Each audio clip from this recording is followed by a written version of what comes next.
Okay, good evening, everybody. It is 7:05, so I want to go ahead and get started. We have a full session for us tonight, so I want to give us enough time to answer questions that have been asked. I just want to introduce myself first and foremost. My name is Ken Chappell, and I am the Director of Marketing, Recruitment, and Communications at Johns Hopkins Engineering. So what we're doing tonight is a little bit different from our usual information sessions. We decided to put together a panel of students and alumni so that you could ask some questions and get some feedback from actual students as to what their experience was like in our graduate programs.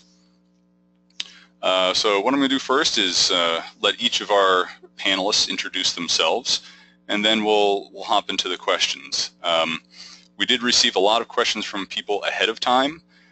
We're not going to be able to get to all the questions, but I've sort of grouped together the most frequently asked questions, and we'll hit those and see if we have time for additional ones at the end. So without further ado, I'm going to introduce Courtney. Hey there, I'm Courtney Tate. Well, it says I'm a student, but I finished up my courses in the Chemical and Biomolecular Engineering program this past fall, and in fact I'll graduate and walk in just a few weeks. But I am working full-time. I'm a reliability engineer for a local company right here in Baltimore, and that's about it. Be glad to answer any questions you guys may have. Great, thanks Courtney. Next is Nick. You want to introduce yourself? My name's Nick. I'm a structural engineer at Morrison Ritchie Associates. We're a local building structures, multidiscipline civil engineering firm. I started my program in 2012, and I'm currently on my 7th course of 10. So I have 2 kids, and I work full time, so I'm pretty full. Is a good description of what my plate is like. But I'm happy to answer questions. Great, thanks Nick. And lastly, we have AJ. Good evening. My name is AJ Bahu. I'm a practicing intellectual property law attorney, and I graduated in electrical and computer engineering several years ago. I did fully the online program, also work during the day, and have 3 kids as well. So like all of you, busy with life in general, but enjoyed taking the courses at Johns Hopkins and obtaining my master's in electrical and computer engineering. I'd be happy to answer any questions. Great, thanks AJ. So with that, I'm going to do a little bit of an introduction just to give folks some context, and then we'll get into the questions. As you know, you're here because you're interested in pursuing a master's degree at Johns Hopkins University.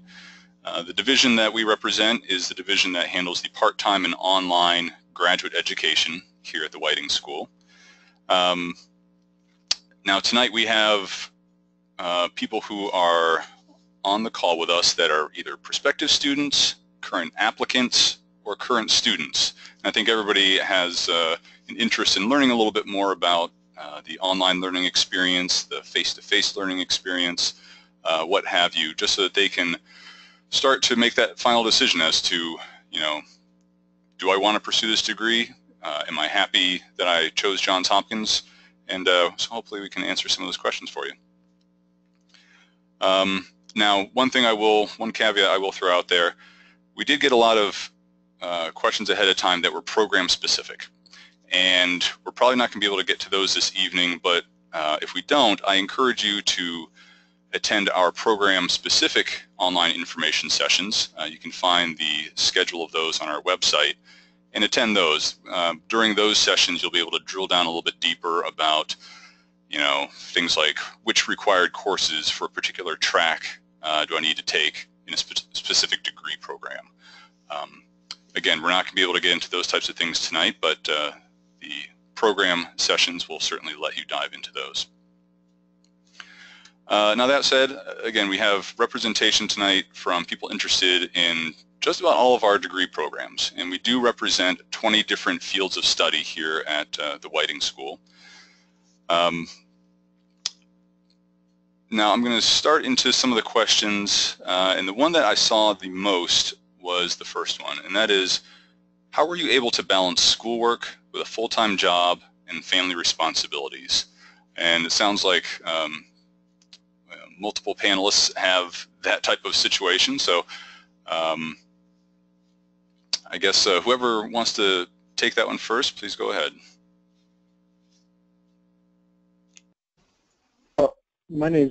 This is Nick. To be honest, it's not an easy thing, but it all depends on what your motivation is. For me, I find that for civil engineering and in particular structural engineering, the standard is headed in the direction of a graduate education, and I felt that without the graduate education, I was going to be left behind and would eventually see very little upward movement. So for me, the motivation is to do this. Now, it makes it tough. I'm up late doing homework and doing work and all that, and trying to squeeze it in between family time, trying to put my kids to bed and in the bath. And, without a doubt, one of the things I end up doing is sacrificing a lot of evenings and staying up really late. But at the same time, that's worthwhile for me, and it is part of a goal for me to achieve. So I find it worthwhile. It's by no means easy, but the motivation is there for me. So I just take it as it comes. But it's not, the coursework isn't necessarily overwhelming in some senses. I don't tend to give up my weekends. I just give up my evenings. That's probably about all I could say about that. This is AJ, and I'll chime in there. The way I found balance is, first of all, I kind of got out of balance when I started the program. I took an introductory course, and then the second semester I wanted to really get going, so I took the second part of the introductory course, and that was for electrical and computer engineering, as well as one of the first program courses. That taught me that there was limits to how much I should try to bite off. That is, one course was doable. It seemed quite easy, as Nick was saying, to balance maybe one course and give up a little bit of family time during the week. I even gave up some Sunday afternoons and maybe Saturday afternoons to do homework. But when I took two courses, it was it was all hands on deck. So the way I balanced it personally is I let my family know my goal, what I was doing and why I was doing it, and just said, hey, if we can schedule our time together, let's have family time here, and these times I'll need to participate in an online course or work on homework at these times. So I scheduled it and then tried to communicate to people that were around me as well as work. This is what I was doing, and we could work through it together so that I would have balance and I didn't feel like I was backed into a corner to do homework and staying up too late. Like Nick, I generally would get home from work at 6, have dinner, have a little bit of family time, 1 hour or so, and then tuck children in, and then I would, do homework from 9 till 10:30 or 11, several nights a week, and then Saturday morning or Sunday afternoon I would also do homework and or other school requirements. So that's the way I struck the balance, is try to let everybody I know, work and family, this is what I'm doing, and plan accordingly. So try not to take too many courses. Because start off easy and see how you're balancing, and then add if you think you can add another course per semester. Yeah, I would tend to agree with AJ that I never took more than one course. I think kind of because I had an inkling that it might become too much for me. Yeah, those are great points, guys. And one thing I'll mention is that every student is assigned a student advisor. So one approach you can take is to reach out early to your advisor, get to know him or her, and have those types of conversations. Given my work environment and the demands at work and home, what is a reasonable course load? what you may find is that one class is a little bit easier than the next class that you take, and so the advisor can give you that kind of guidance to say, well, if you're taking these 2 courses, you should be okay this term, but if you're taking this other course, it's going to require a lot more work. Next question is about studying online, and for those on our panel who have taken online courses, what did you like most about studying online? This is AJ. I'll jump in there. The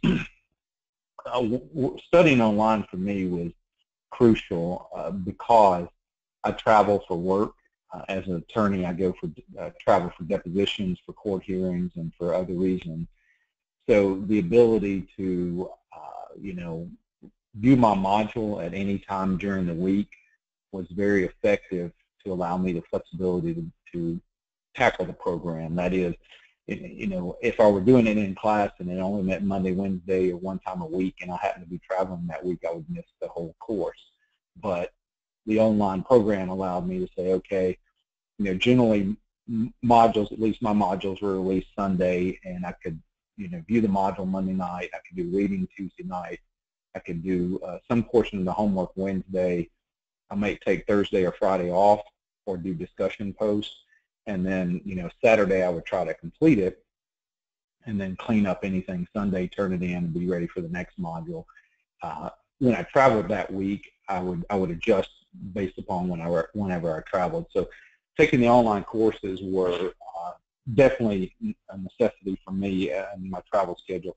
But it also was very interesting because the ability to talk with other people that were taking online courses at the same time when we joined in a common online session or office hours with the professor were very beneficial, because I found that there were a lot of people in the program doing the same type of thing, and there were even people that were working at Intel and been stationed overseas, and so they were still participating in the program even though they were on a different time zone. And so there's a lot of flexibility, I would say, in the online program, but you also have to have self-discipline because it's a little bit easier to get behind if you don't stay current.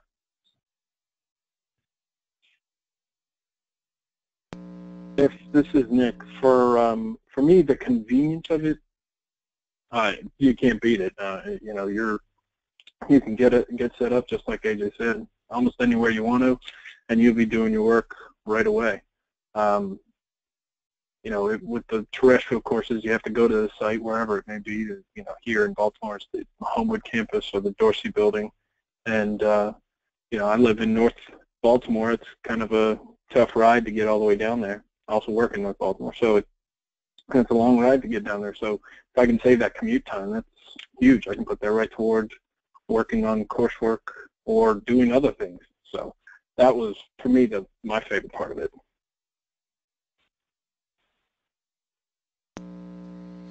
Great, thanks guys. Just a quick follow-on question related to online courses. It sounds like you guys have done both online and on-site or face-to-face courses.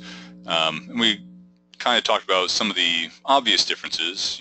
Studying online gives you a little more flexibility. But are there any other differences that you would highlight between studying online and studying on-site in a face-to-face class?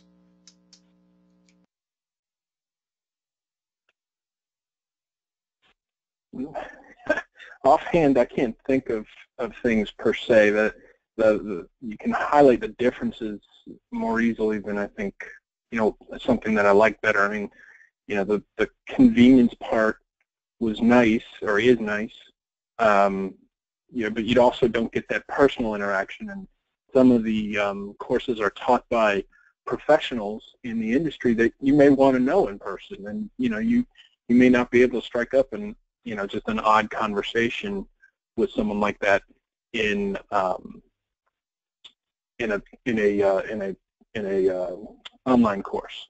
But on the other hand, the discussion posts are that you're sometimes required to do on the online courses are great for getting into in-depth, tertiary subject matter or secondary subject matter related to the coursework. As an example, in the Wood course I took, it was, we were talking about how to design wood elements that were not part of the general coursework, but we still got information from people who either had done it or from the professor herself who had given us that information. So, there's highlights to both of them, I think. But I don't know that there's any one specific thing that I could say is different or better. Yeah, I agree with Nick. This is AJ. I felt like I had a lot of interaction because I attended a lot of the office hours, and that was where a professor would get online with a similar format that we have tonight and actually do web videos. So we got to see and interact voice and visual with that professor and other students in the class. The tough thing that we did not get to do in a remote type scenario is, say, hey, okay, after this discussion, let's go out and have coffee. And that was one area, as Nick was saying, you might not get the personal one-on-one contact in those tangential or other type of conversations to get to know the person. But I did feel like I was connected and talking and had good communication with, most people in the class and the professor. It just, it would have been nice to have an additional ability to kind of get to know on a friendly level because, as Nick mentioned, several people that taught my classes were professionals, practicing professionals, and I still have their email, still stay in contact with them, but it's still not that personal, interaction face to face. So, but I will say that seems to be more and more the average in business as well. There are people that I've dealt with in business online. I've talked with them for 2 to 3 years.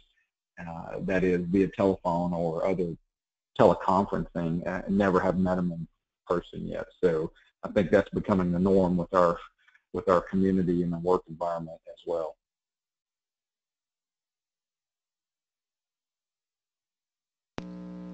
Great. Well, speaking of work environment, the next couple of questions, well, one, I'll provide some context and an answer regarding career services, but then I'm going to defer to the panel with a follow-up question. Somebody asked, are there career services for students and graduates? And there is a career center at Johns Hopkins University that you can work with. They have informative events, they have career fairs, they have employer information sessions, staff presentations, things of that nature. You also have access to the career library at Johns Hopkins.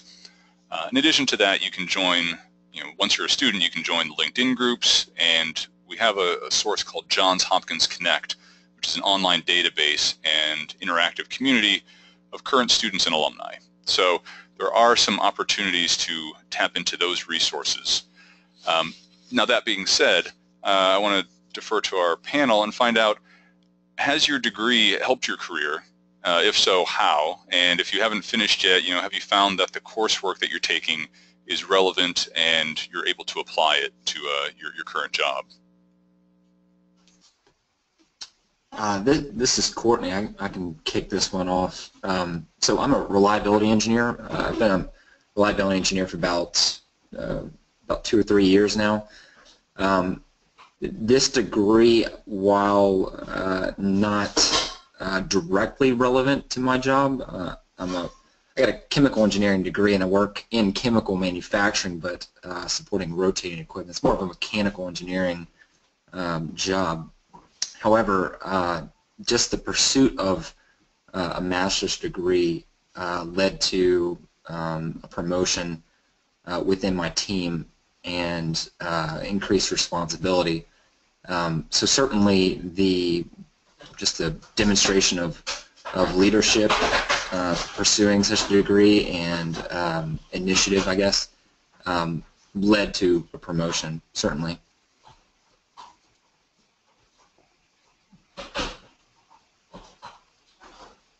This is Nick.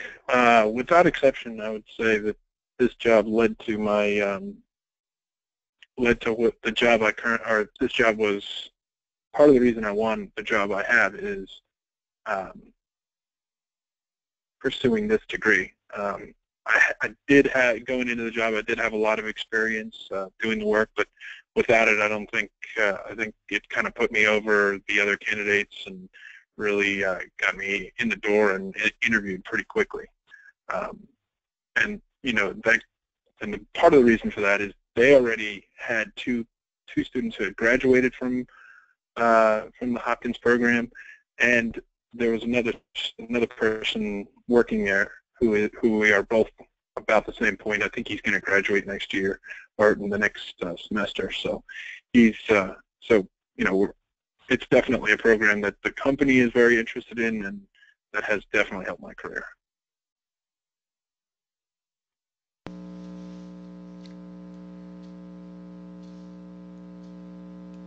Excellent.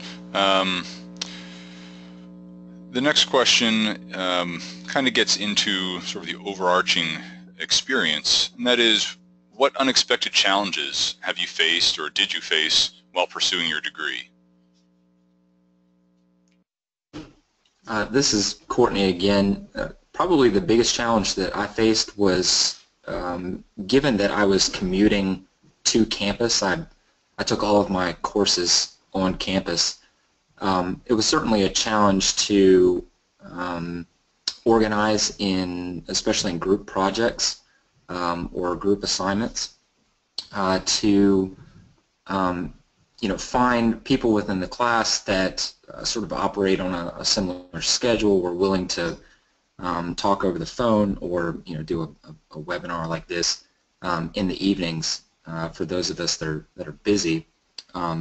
That was probably the biggest or most unexpected challenge that I faced outside of just the normal workload of course material.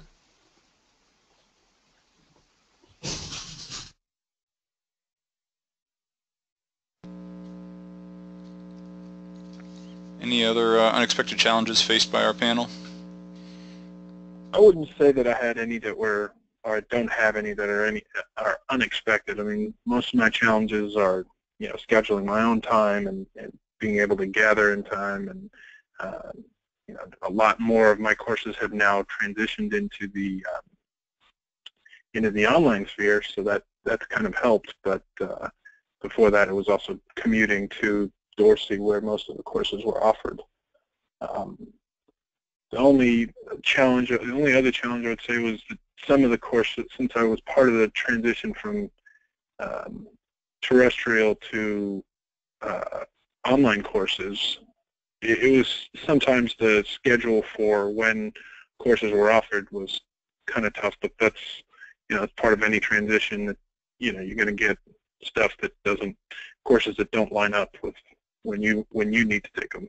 So I just wait another semester, and it ended up showing up. So it wasn't too terrible. It's not terrible at all. So yeah, I would echo that scenario. Well, one item that happened to me that was a little bit unexpected, not necessarily related to the program, but my father-in-law had brain surgery during one of my final examinations. Not during it, but he had it prior, and then came to stay with us while I was taking my final examination. And so, ironically, everybody had left the house at that point, and I was the only one at the house to take care of him. So it was quite funny. He, needed my help. I would pause my examination, even though I only had 3 hours to do it, and go down and help him and get up and move around, and then get back to my exam. So that was the only thing that stuck out in my mind as unexpected. But definitely more of a personal circumstance. The other item was, as I got into the program, I did look at some critical courses that were prerequisites, and realized very quickly that if I didn't take certain courses when they were offered in certain semesters, that it would make taking the follow-on courses much more difficult.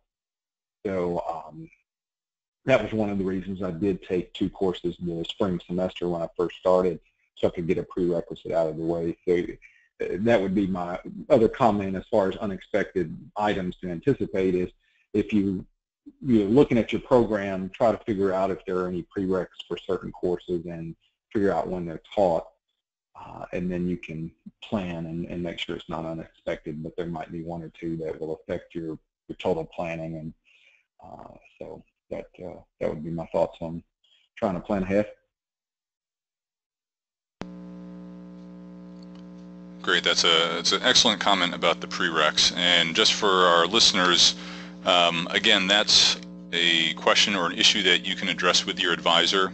Talk to them about the courses you'd like to take, and they can let you know what the prereqs are. In lieu of doing that, you can actually go to our website and go to the program page of the program you're interested in or the program that you are pursuing, and we have a drop-down for courses in that program.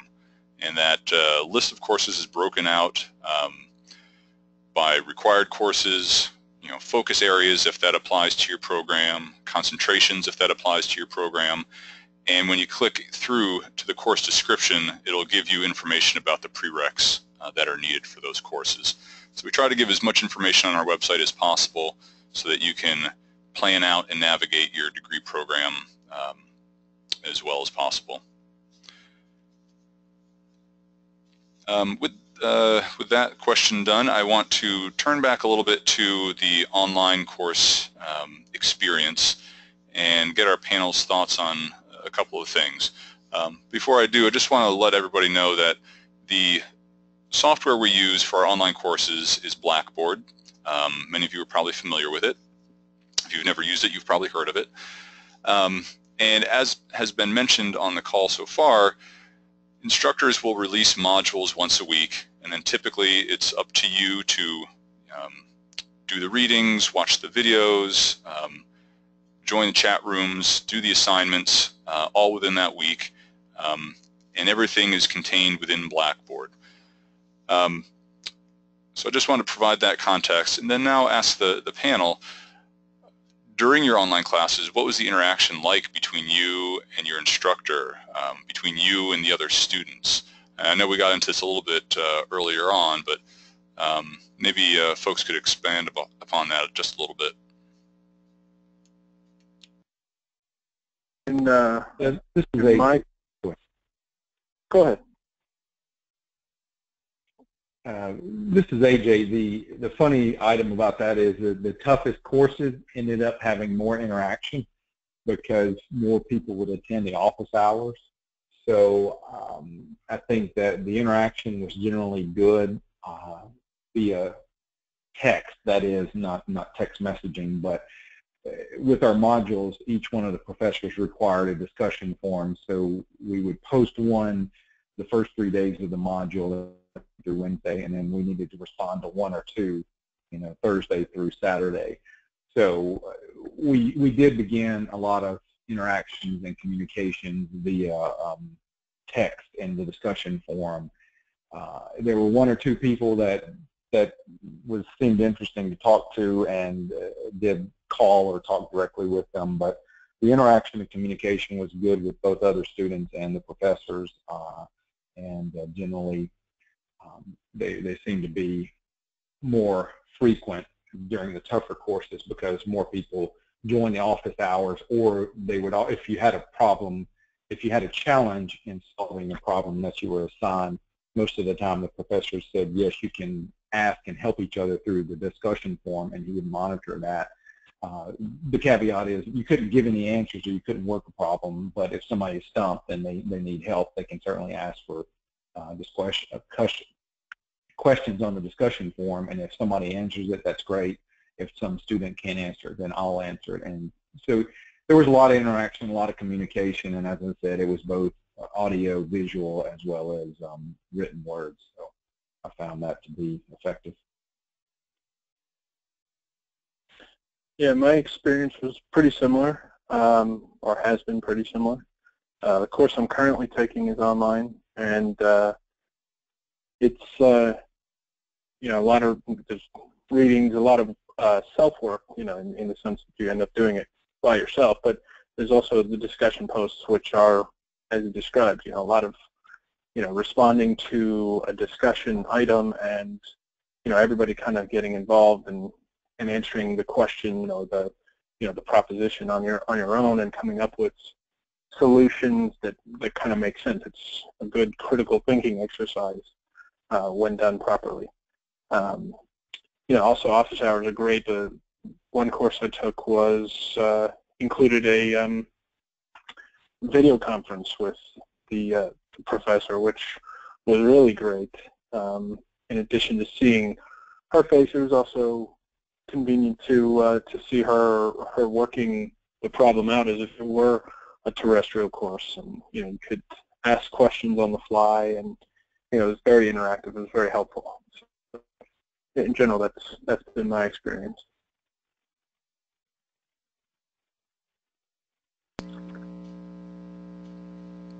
Great, and that's an excellent point you bring up. The reality is technology is changing every day, and one thing we really strive for at the School of Engineering is adding new technologies to the online learning format once they've been vetted and we know that they're going to work well for the learning experience. One comment I'll make about that is our division actually has a Center for Learning Design and Technology. Now, this is a staff of about a dozen people who are instructional designers. They've gone to school to learn how to build an excellent online learning experience. And so these instructional designers work one-on-one with our instructors to build these online classes. So, whereas some schools may give free rein to the instructor to build their class and, just sort of launch it and see what happens, we take a very measured approach here at Johns Hopkins to make sure that there is quality and a certain degree of pedagogy built into the online learning experience. So that is something, again, that we take great pride in, and we work very hard to add new, more robust technology as it allows.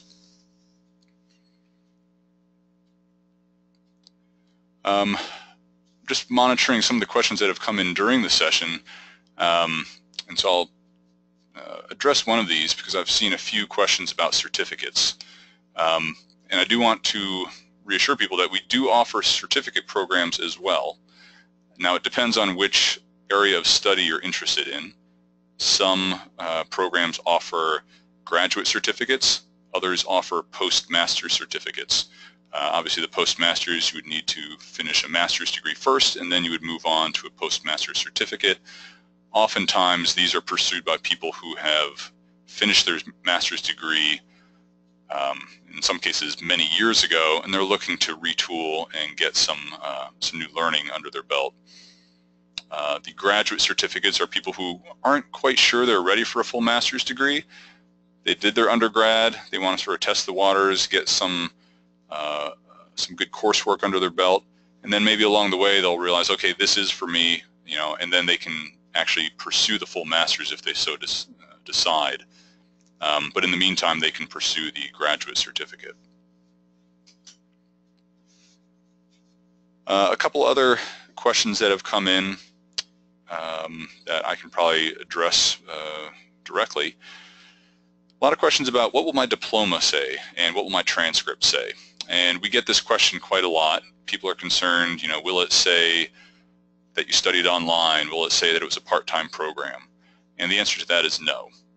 When you receive your diploma and when you look at your transcript once you've graduated, it will say the Johns Hopkins University, Whiting School of Engineering, and then the name of your degree program. So for example, if you're studying computer science, it would say Johns Hopkins University, Whiting School of Engineering, Master of Science in Computer Science. And on that note, really the only difference between what we do in this division versus a full-time terrestrial master's degree program is just a slight difference in the approach. Your full-time program, you're going to dive a little bit more into theory and really do some research, face-to-face research in some of these areas. The programs that we're offering here in the part-time and online format are geared for working professionals. We want to bring working professionals in to teach our classes, and we bring working professionals in to take our classes. What that enables is a learning environment that gives you real-world knowledge that you're learning from industry leaders that you can then go and apply to your job the next day or help you advance in your job in the weeks to come. So there is a little more practical learning that goes on as opposed to the theoretical side. So I just wanted to throw that out there for consideration. Another question is, will this program or will any of these programs help me get into a PhD program? The answer is typically no.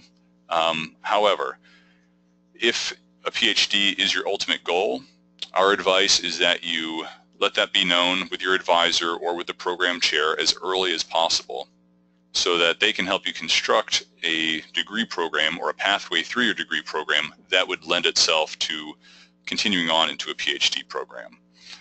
We've had actually some electrical and computer engineering students who finished their master's degree with us and then went on to pursue PhDs at Virginia Tech and some places like that.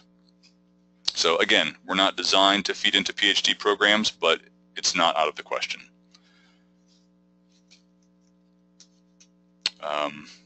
Another question that came in is about when to register for programs and when can I start. So one other thing I'll offer up in terms of context is we have 3 terms of study throughout the year, summer term, fall term, and the spring term. You can apply at any point during the year, and you can start in any one of those 3 terms. So, if you were to apply now, you could get in for the summer term, and you can start this May. If you need a little more time to think things out, you can start in the fall or in the spring. So we give some flexibility in that regard as well, and it's up to you as to when you actually want to start the program. One last question that I'm going to answer, and then I'll turn it back over to our panel, is the question of cost. And I'm sure there are several of you out there who are curious to know, what does it cost to go to school here? Obviously, Johns Hopkins is a prestigious university. Now, I will say that the part-time programs are slightly less expensive than the full-time programs. The reason for that is we don't have to pay for dorms, we don't have to pay for other amenities that the full-time programs have to pay for. As a result, our current tuition is you pay by the course. Each course right now, the tuition is $3,880. That's the new tuition that that came out in our catalog, which just came out about a month ago. So if you think about it over the span of 10 courses, which is what you need to take to complete the degree program, you're looking at about $38,000 to $40,000 when all said and done. And yes, tuition does typically go up a little bit each year. So I'll let you know that. Now I've answered a whole bunch of one-off questions here, but I do want to turn it back to our panel and just get your thoughts on the amount of time it takes you to complete the degree program. Now we offer students up to 5 years, but I'm curious to know from our panel members, what did you slate in terms of the amount of time you want to take to complete it, or for our alumni, how long did it take you, and was that something that you mapped out ahead of time? I can sort of start this one off. This is Courtney again. I think like the other 2 panelists here, I started off taking just one course, just as an introductory to the program and to get a feel for the workload, but then realized after that I could handle multiple courses, and so I took 2 courses from there on out. With the final semester this past fall, I took just one course to get to 10. But for the most part, I found that it's going to depend on your if you have a full-time job, if you got kids at home, if you have other responsibilities that take up your time. It's really going to be about what you think you can handle, and also what your advisor can tell you about the courses you plan on taking. But I completed this program, let's see, I started in January of 2013, so about 3 years to complete the program. This is Nick. I had planned on taking about 4 years to complete the program, with the expectation that 2 of those years I'd take 3 courses and the other 2 I'd take 4, or I'd take 2 courses. I never wanted to take more than 1 course. I knew that that would just be too much for me to personally handle. I delayed a little because I had a daughter in the process, and anyone who has kids knows that's a time-consuming thing. But yeah, I found that you take one course a semester, and try and take 3 courses a year. You tend to get through it pretty quick. But yeah. Same here. This is AJ. I planned on about 3.5 to 4 years because my undergraduate was in a different engineering than the master's degree. I took 2 prerequisite courses or 2 introductory courses, so that extended it out a little bit. I ended up with 12 courses total, and I tried to do about 3 courses per year. That is winter, summer, and fall course, 1 course each time. So it was very effective. The 1 semester I tried to do 2 courses was too much. The program was just very challenging, and it took a lot of effort to do the homework and study. And so, if my recommendation, having gone through it, would be not to rush it unless you've got some obligation that you need to get done for work or for other reasons. But definitely try to enjoy it and just work at it consistently. And if you need to, take a summer off. But plan on definitely 3 years if you're going to take one course at a time, 3 to 3.5 years.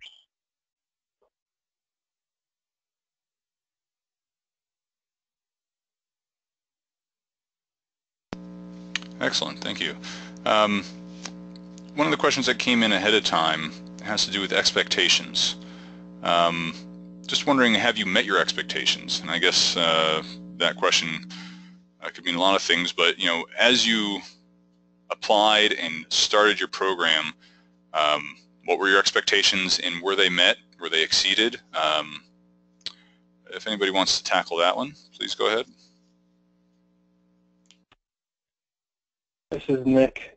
My expectations were mostly personal, but as far as the program work that Hopkins offers and the rigor of the work, those things, they've all met my expectations. I've wanted technically challenging work, or technically challenging coursework, and that has been regular. I've also wanted professionals and professionals who do the work to teach the courses as well, and there's regularly a lot of people. Also want likable professors that you can get along with and have a conversation off script, and that's been great too. So for me, it's been I haven't had any expectation that hasn't been met, at least on the Hopkins side. Yeah, I would. This is Courtney. I would certainly agree with that. Just as far as the expectations to face challenging courses, to get access to a variety of topics, variety of courses taught by professors in academia as well as those coming from industry.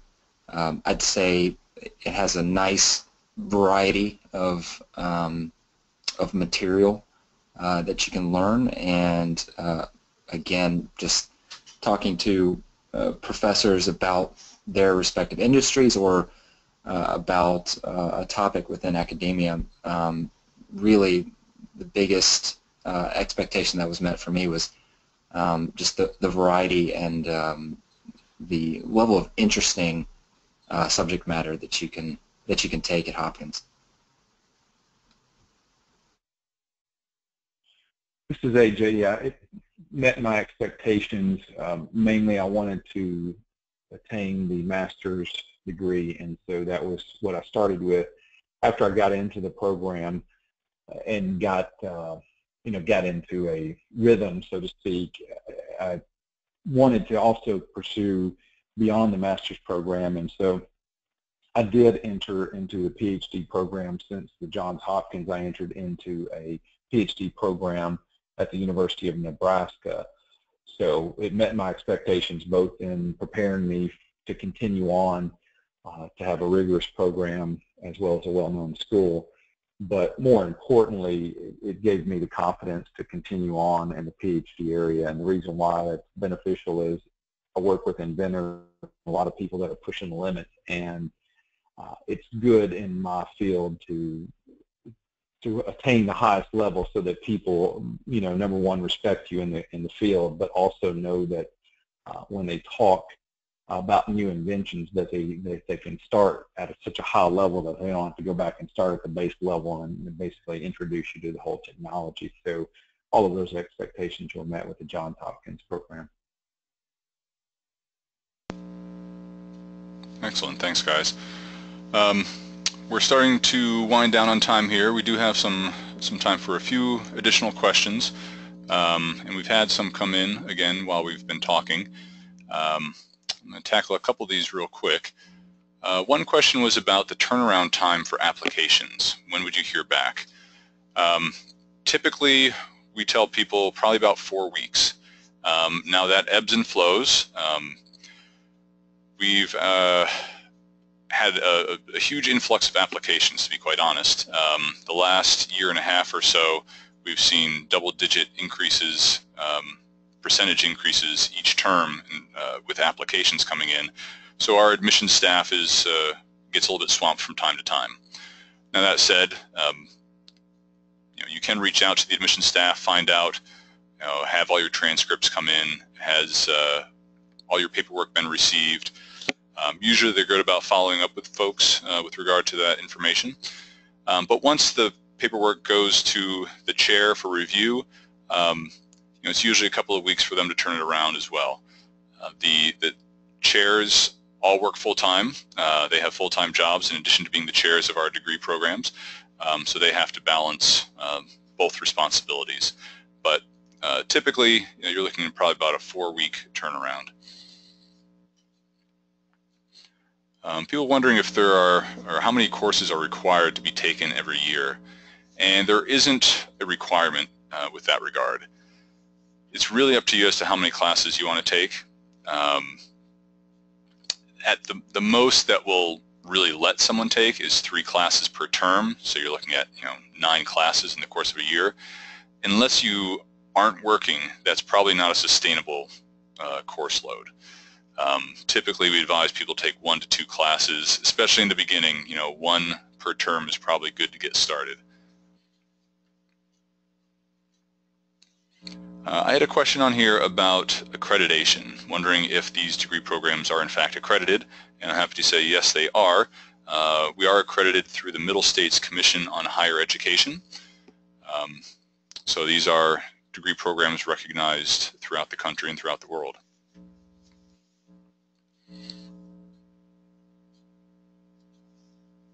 Let's see, a question about more and more classes going online. In some of our programs, you will find that there are still a lot of classes that are offered face-to-face. If you're not in the DC, Baltimore area, that can be challenging. I will say that with each passing day, week, and month, we are adding more and more classes online. Currently, we have 12 degree programs that can be completed online. Now, in some of those cases, you're going to have to work with your advisor or with the program chair to figure out which electives to take online to actually map out a fully online path. But we do have several degree programs that are fully online, so it gives you a lot of flexibility as to what classes you can take during the online learning approach. I will say that we have 3 environmental engineering programs, and actually those 3 programs are only offered online. They have no face-to-face courses anymore. And then some of our popular programs like electrical and computer engineering, computer science, cybersecurity, systems engineering, those programs got an early start on putting courses online, and so there's a much more robust offering when it comes to online courses. If you're pursuing something such as applied and computational math, it's going to be a little bit of a trickier approach navigating how to do that fully online. It can be done, but you would need to work with your advisor on how exactly to do that.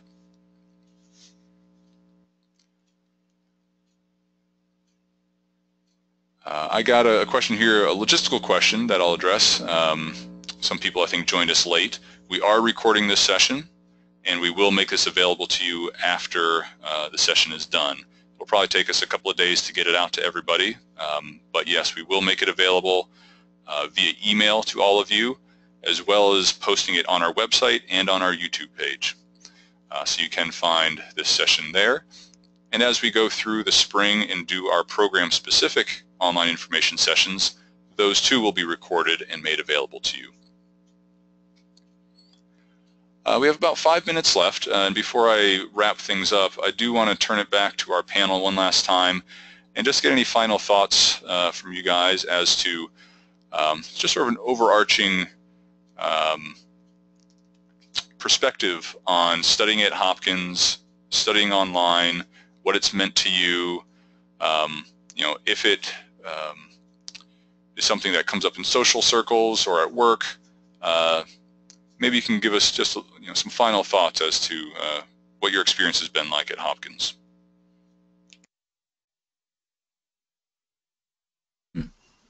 This is important. Go ahead. The parting thoughts, I would say definitely do it. It's well worth it. It's a little bit of work and actually a lot of work, but unless there's some obligation to get it done quickly, I would say take your time and try to pace yourself. You will definitely enjoy it, and if you're looking for an opportunity to expand your horizon, it's a great way to do it.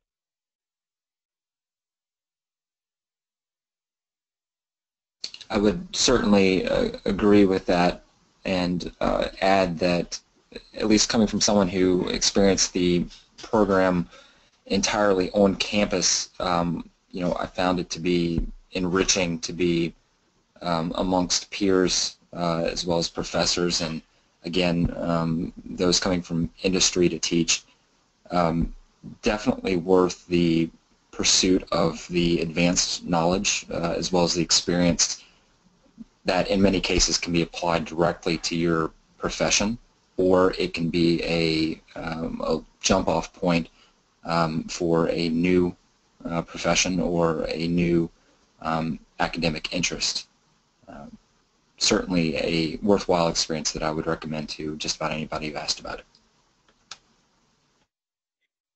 I would echo both sentiments, that you definitely should try and know your own limits, and your own self-discipline will get you most of the way, and that any pursuit that's worth doing is going to take a little bit of effort, or a lot of effort actually. But for me personally, it's been well worthwhile, and I've already seen dividends paid out at work and in my career in general. So it's all worthwhile as far as I'm concerned. Excellent. Thank you very much. So I'm going to answer one last question here, only because I mentioned the cost of tuition. I felt I should also answer a question about financial aid, because $40,000 is not zero. So to answer the question about financial aid, basically the way things work at Hopkins, or in our division at Hopkins, is we don't offer scholarships or things of that nature. We do accept things such as the GEM Fellowship. Aside from that, we do have a link to financial aid information on our website. That'll take you to the financial aid office at Johns Hopkins University. But typically, what we recommend to people is that they pursue federal financial aid if they need financial assistance. We do have a lot of students, and I hope a lot of you are in this situation, who get tuition support from their employer. Obviously, that's not everybody, and not everybody's covered completely, but oftentimes you can go to your HR office and ask about any tuition remission programs that they might have that can help supplement the cost of your degree program.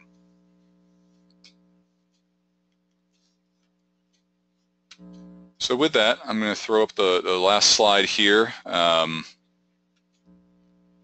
Just with some important dates coming up, I just want to let everybody know that summer registration is open. So if you've applied and you are waiting to hear back, again, if it's been a few weeks, feel free to contact our admissions office. Otherwise, you should be hearing back from them soon. Registration opened at the end of March, but there still are a lot of classes available, and the summer semester begins May 23rd. So you've got a little over a month to sort of figure things out and get started for the summer. Again, if the summer is approaching too quickly, you have a vacation planned, whatever the case may be, fall is right around the corner, and the registration for fall opens July 7th. Again, I encourage everybody, finish your application. If you're waiting to hear back, you know, I've mentioned some options for you there, but otherwise, you know, there are some opportunities to get started sooner rather than later. Once you are admitted, I want to let everybody know that we give you up to a year to enroll in a class. So let's say, for example, you applied and you got in for the summer term, but something came up and you aren't going to be able to start until next summer. That's okay. Now, we certainly want you to get started sooner rather than later, just for your own sake. But if things come up, we do add some flexibility there to let you start when is at a time that's convenient for you. So with that, I'm going to conclude our session. I want to thank my three panelists, AJ, Courtney, and Nick. You guys, I think, have provided some really useful information for our attendees. I want to thank all the attendees for joining us tonight. Again, this session is being recorded and we'll make it available to you. If you'd like to get more program-specific information, check the schedule of our program information sessions coming up. We start off next week, next Tuesday, with the environmental programs and go from there. So with that said, again, just want to thank everybody and wish you all a good night. Thank you. Thanks a lot. Have a good night. Good night.